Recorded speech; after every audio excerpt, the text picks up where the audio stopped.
Syukur Alhamdulillah. Itu luahan dilontarkan seorang pemerhati yang menegaskan penurunan jumlah pekerja Indonesia di Malaysia jelas memberi kesan positif kepada keselamatan negara. Mana mbak kasih tengok mbak yang mana tangannya yang sakit, dia kena siksa.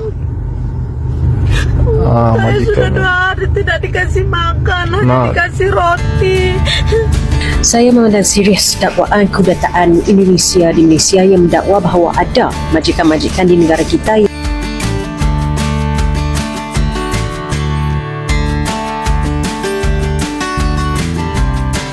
Hey, ketemu lagi dengan Rizka Yuni.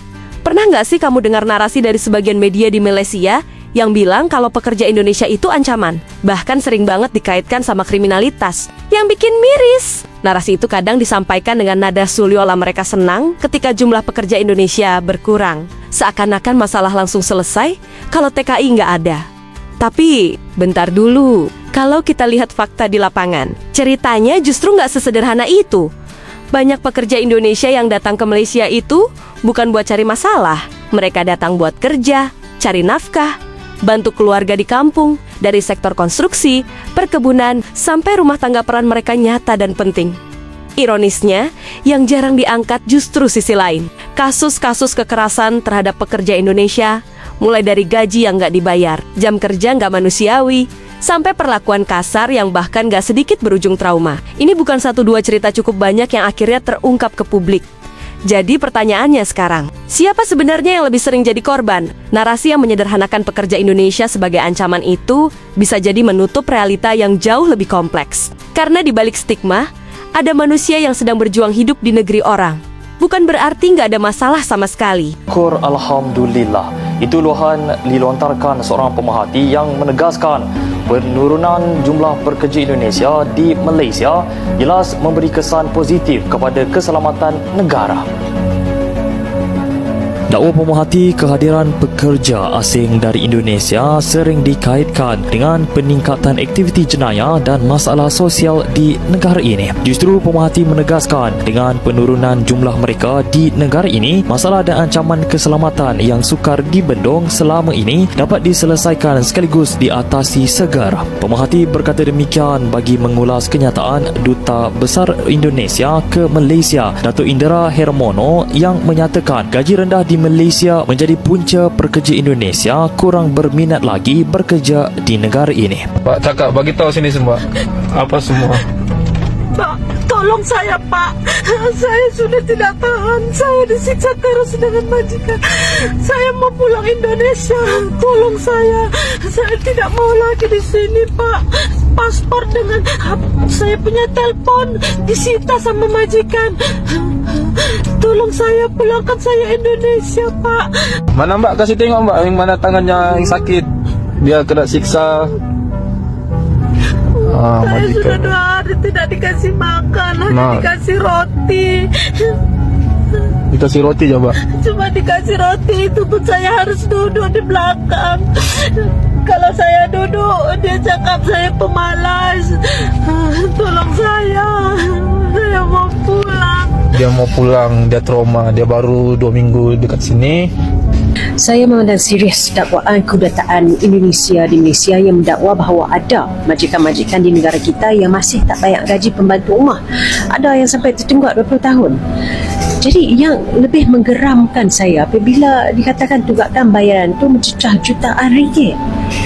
Ini adalah penganiayaan pada pekerja dan ia tak boleh didiamkan. Walaupun pekerja itu bukanlah rakyat Malaysia sekalipun, hak mereka tetap wajib diperjuangkan, lebih-lebih lagi macam golongan pembantu rumah ni, sebab mereka ni selalunya tak berani melawan majikan dan banyak orangnya pandang mereka macamlah kononnya tak ada nilai. Saya sebagai wakil rakyat yang pro pada pekerja akan terus bersuara lantang terhadap diskriminasi pekerja. Saya memohon agar anda semua dapat bantu repost dan share video ni supaya isu ni dapat perhatian yang lebih luas. Tak kira kerja apa pun, gaji tetap wajib dibayar. Tak kira sama ada pekerja di rakyat Malaysia ataupun bukan rakyat Malaysia, tetapi hak pekerja mereka wajib diperjuangkan. Korang tahu tak kenapa kes yang macam ni wajib dihangatkan?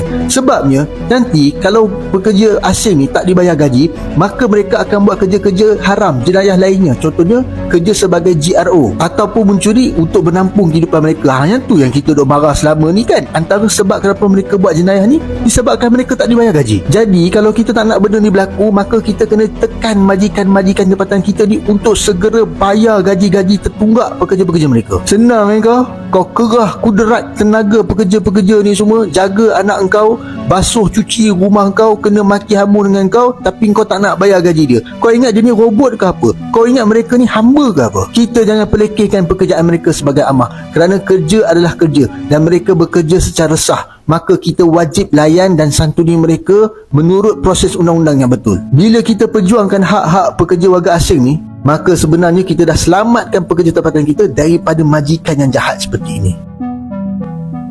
Lebih jauh lagi, di kalangan masyarakat Malaysia sendiri, banyak yang justru lebih menghargai pekerja Indonesia dibandingkan dengan tenaga kerja dari negara lain seperti Bangladesh. Hal ini tidak terlepas dari etos kerja, kedisiplinan, dan loyalitas yang telah lama ditunjukkan oleh pekerja Indonesia di berbagai sektor, mulai dari konstruksi hingga rumah tangga. Ujian ini menunjukkan adanya pengakuan sosial yang berbanding terbalik dengan narasi media. Susah sangat ke korang ni warga asing? Tolonglah jadikan contoh semacam warga Indonesia yang ada kat dalam Malaysia ni. Tolonglah, aku merayu sangatlah orang Indonesia yang ada kat Malaysia ni sangat menghormati orang Malaysia, kau tahu. Aku geram betul lah dengan korang ni, Bangladesh, Nepal semua ni, Myanmar. Kau ingat ni negara Malaysia, ni bukan negara korang yang korang boleh meludah suka-suka, makan sirih meludah suka-suka, kau buang kahak suka-suka tepi jalan. Lepas tu kau masuk kampung orang, tak erti hormat orang, kau biadab.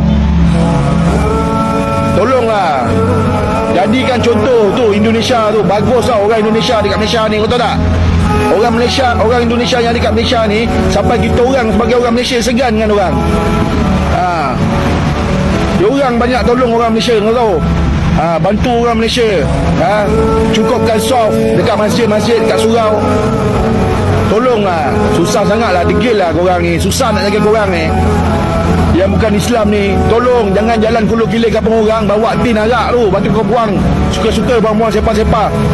Tin Carlsberg lah, tin Stout lah, jangan degil lah. Tak faham aku lah korang ni, nak jaga korang ni. Tapi menggeneralisasi satu kelompok sebagai sumber kejahatan jelas bukan solusi. Justru yang dibutuhkan adalah perlindungan, keadilan, dan sudut pandang yang lebih adil. Karena pada akhirnya, pekerja itu bukan ancaman. Mereka adalah bagian dari roda ekonomi yang juga berkontribusi. Dan mungkin, yang perlu kita ubah bukan cuma kebijakan, tapi juga cara kita memandang sesama manusia. Bagaimana menurut kalian? Jangan lupa like, komen, dan subscribe ya untuk membantu channel ini berkembang. Terima kasih sudah setia dengan Rizka Yuni. Sampai jumpa di video selanjutnya.